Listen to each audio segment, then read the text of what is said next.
नमस्कार, स्वागत आहे तुमचं श्रद्धास चॅनलमध्ये। आज आपण बघणार आहोत लसुनी मेथी, जी अतिशय स्वादिष्ट आणि पौष्टिक अशी रेसिपी आहे। तर व्हिडिओला स्किप न करता पूर्णपणे व्हिडिओ बघा। तर चला व्हिडिओला सुरुवात करूया।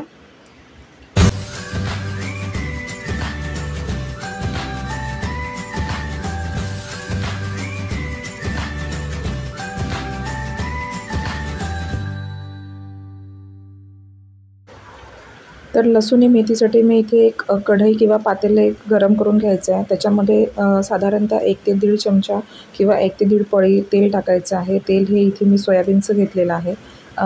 थोडं 1 चमचा जिरं टाकायचं आहे। जिऱ्याला छान तडतडी आली, छान असं तेलामध्ये तडतडलं की 8 ते 10 लसूणच्या पाकळ्या टाकायच्या। आता ही लसुनी मेथी म्हटलं की लसूणचा वापर जास्त राहणारच, तर लसूणसुद्धा आपल्याला छान असा तेलामध्ये शॅलो फ्राय करून घ्यायचा आहे।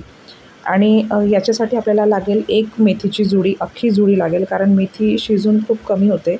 त्यामुळे मेथी स्वच्छ धुवून आणि सुकून घ्यायची आहे, कोरडी करून घ्यायची आहे। त्याच्यामध्ये पाण्याचा थोडासाही अर्क नसायला हवा, कारण हिरव्या पालेभाज्यामध्ये तसंही मॉइश्चर खूप जास्त राहतं आणि त्याला शिजायला खूप वेळ लागतो किंवा शिजताना त्याला पाणी पण सुटतं। त्यामुळे चिरून छान अशी कोरडी करून घ्यायची आहे आणि नंतर आपल्याला ते छान अशी कढईमध्ये परतून घ्यायची आहे। कारण हे आपण डायरेक्ट भाजीमध्ये न टाकता आपल्याला हे आधी शिजून घ्यायची आहे, कारण त्याचा कच्चापणा जो आहे, रॉनेस जो आहे तो आपल्याला घालायला हवा। त्यामुळे ही छान अशी शिजून घ्यायची आहे, परतून घ्यायची आहे आणि पूर्णपणे त्याचं पाणी निथळेपर्यंत आपल्याला कोरडी करून घ्यायची आहे ही कढईमध्ये। तुम्ही बघू शकता मी एक जुडीचा वापर केला आणि ही शिजून केवढी झाली आहे, फक्त थोडीशी झाली आहे। इथे जी मी लसूण टाकलेले आहेत, लसणाच्या पाकळ्या, ते तुम्ही तुकडे करूनसुद्धा टाकू शकता किंवा ठेचूनसुद्धा टाकू शकता, पण ते जेव्हा आपण भाजी खातो तेव्हा ते छान दिसतं। ग्रेव्हीसाठी काय करायचं आहे ना, इथे मी 4 ते 5 चमचे भाजलेले शेंगदाणे घेतले आहे, टरफलं काढून घेतलेले आहेत, सालं ठेवायचे नाही।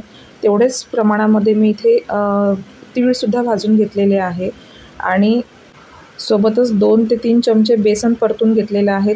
कच्चं ठेवायचं नाही बेसनलासुद्धा छान असं भाजून घ्यायचं आहे। पाणी टाकून मी याची पेस्ट करून घेतलेली आहे। पेस्ट अगदी चोपडी करून घ्यायची आहे, जाडसर नको, अशी पेस्ट करायची आहे छान आपल्याला, कारण याचा वापर आपण ग्रेव्हीमध्ये करणार आहे। आता आपण करूया सुरुवात भाजीला, जी मेन प्रोसेस आहे ती। आता ही जी भाजी झालेली आहे, गॅस बंद करून घेतलेली आहे आणि एका प्लेटमध्ये आपल्याला काढून द्यायची आहे। आपण कुठल्याही हॉटेलमध्ये ही भाजी जेव्हा खायला जातो तेव्हा ही भाजी एक प्लेट साधारणतः 200 ते 250 रुपये एवढी असते, पण घरी ही अगदी कमी किमतीमध्ये आणि खूप जास्त जणांसाठी होते। तर तुम्ही बघू शकता, तुम्हाला वाटत असेल की शिजून मेथी खूप कमी झाली, म्हणजे साधारणतः 1 ते 2 लोकांसाठी झाली आहे, पण तसं नाही आहे। जेव्हा ही ग्रेव्ही होईल तेव्हा खूप जास्त प्रमाणामध्ये किंवा 3 ते 4 लोकांसाठी होईल। आता ग्रेव्हीसाठी मी इथे 2 ते 3 पळी तेल तापून घेतलेलं आहे, त्याच्यामध्ये जिरं टाकून घेतलेलं आहे आणि 8 ते 10 लसणाच्या पाकळ्या छान अशा क्रश करून घेतलेल्या आहे।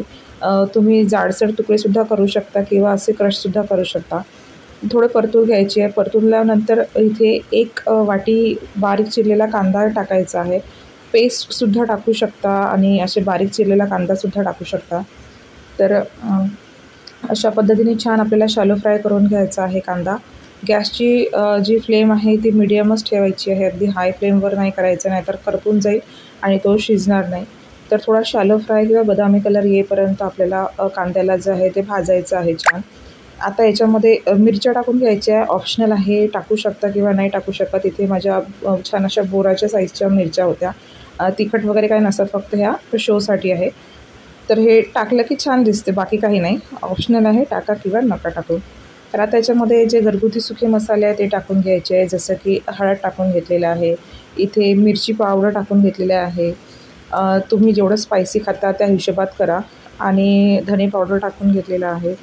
थोडं आताच या स्टेजला मी मीठ टाकून घेत आहे, तुम्ही नंतर टाकलं तरीही चालेल। आणि आता छान असं परतून घ्यायचं आहे। गरम मसाला जर तुम्हाला आवडत असेल किंवा तेजपान टाकायचं असेल तर टाकू शकता, काही हरकत नाही आहे। छान असं परतून घेतलं की आता 1 वाटी टोमॅटो टाकायचा आहे। इथे टोमॅटोसुद्धा मी असं बारीक चिरून घेतलेलं आहे, पेस्ट करून नाही घेतलेली आहे, हवं तर तुम्ही पेस्ट करू शकता। आणि लालबुंद टमाटा असेल ते छान, टोमॅटो पण शिजून घ्यायचे आपल्याला, जोपर्यंत तेल सुटत नाही तोपर्यंत आपल्याला टोमॅटो इथे शिजून घ्यायचे आहे। आता जी आपण पेस्ट केली होती शेंगदाणा, तीळ आणि बेसनची, ती पेस्ट या स्टेजला टाकून घ्यायची आहे, म्हणजे जो कच्चापणा असेल तो निघून जाईल आणि टोमॅटोबरोबरच हे पण सगळं जिन्नस शिजेल। जर टोमॅटो कडक असेल तर थोडं किंचित तुम्ही पाणी टाकू शकता. जसं की मी मिक्सरच्या भांड्यामधलंच थोडंसं पाणी याच्यामध्ये टाकून घेतलं आहे, कारण की ते टोमॅटो कडक असतात आणि लवकर शिजत नाही. त्यामुळे काय करायचं आहे ना, याच्यामध्ये पाणी टाकून घ्यायचं आहे. तुम्हाला जर ग्रेव्ही थिक करायची असेल किंवा थोडी पातळ करायची असेल, त्या हिशोबामध्ये तुम्ही पाणी कमी जास्त करू शकता. अगदी जास्त घट्ट पण नाही, कारण बेसन टाकल्यामुळे ही भाजी थंड झाल्यानंतर ना थोडी घट्ट येते. त्या हिशोबामध्ये तुम्हाला थोडंसं पाण्याचं प्रमाण टाकायचं आहे. नॉर्मल पाणी टाकू शकता किंवा थोडं गरम करूनही टाकू शकता, म्हणजे छान असा कलर येईल. आणि आता जी आपण मेथी शिजवून घेतली होती, ती मेथीची भाजी या स्टेजला टाकून घ्यायची आहे. आता सोबतच सगळं काही शिजवून घ्यायचं आहे. आता जसं की मी सांगितलं तुम्हाला की ही भाजी जास्त पातळही नसते आणि जास्त घट्टही नसते. तुम्हाला माहिती आहे की हॉटेलच्या भाज्या या त्याची ग्रेव्ही किती थिक असते. तर त्या हिशोबात आपल्याला ही भाजीची ग्रेव्ही करून घ्यायची आहे आणि अतिशय उत्तम अशी चव लागते. आता नेहमी मेथीचं सीझन आलं हिवाळ्याचं, की आपल्याला मेथीची भाजी तीच ती आपण करू करू बोर होऊन जातो. तर ही काहीतरी वेगळी आणि पौष्टिक अशी भाजी, म्हणजे हिवाळ्याचा सीझन असला की लसूण पण खूप छान खाण्यात जातो, जास्त शरीरासाठी जो चांगला असतो, आणि मेथी तर असतेच असते चांगले. तर तुम्ही नक्की ट्राय करा. अगदी घरच्याच मसाल्यापासून ही भाजी तयार होते, काय फार काही वेगळं लागत नाही त्यासाठी. तर अशा पद्धतीने आपली जी भाजी आहे ती तयार झाली आहे. जसं की मी तुम्हाला सांगितलं, ही थंड झाली की आणखी जास्त घट्ट येते बेसन टाकल्यामुळे किंवा शेंगदाणे टाकल्यामुळे. तर त्या तुमच्या हिशोबानुसारच तुम्ही ही भाजी करा. तर भेटूया आपण पुढल्या एका व्हिडिओमध्ये. तोपर्यंत बाय.